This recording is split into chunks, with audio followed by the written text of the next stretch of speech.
বাংলাদেশের সবচেয়ে বড় যেটা সেটা হলো নারী ও পুরুষের মধ্যে বৈষম্য, অর্থাৎ পুরুষতান্ত্রিক সমাজ ব্যবস্থার দৃষ্টিভঙ্গি এখনো আমাদের উপর আছে, যে কারণে একজন মা, একজন ওয়াইফ তার ঘরের সম্মান পায় না।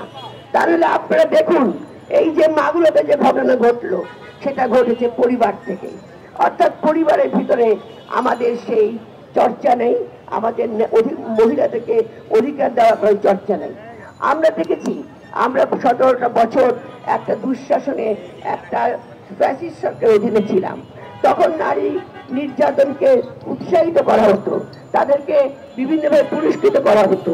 এখানে রুহুল কবির রিজভী অনেক নাম বলেছে যারা সেই সময় নির্যাতিত হয়েছে, নিপীড়িত হয়েছে, গণধর্ষণের শিকার হয়েছে, হত্যা হয়েছে, নারী, শিশু, কন্যা শিশু উভয় হয়েছে। কিন্তু আজকে আমার কথা যেটা পরিষ্কারভাবে বলতে চাই, 5ই আগস্ট বিপ্লবে আমাদের যে তরুণ সমাজ, যে সমাজ তাদের বুকে রক্ত দিয়ে ছাত্র জনতা তারা এই যে স্বাধীনতা এনেছে, যেখানে ফ্যাসিস্ট সরকার পদত্যাগ করে চলে যেতে বাধ্য হয়েছে, সেইখানে আজকে কেন কেন এখনো নারী ধর্ষণ হচ্ছে, বাসে ধর্ষণ হচ্ছে, পথে ঘাটে নারীকে নির্যাতন, নারীকে হেনস্থা করা হচ্ছে।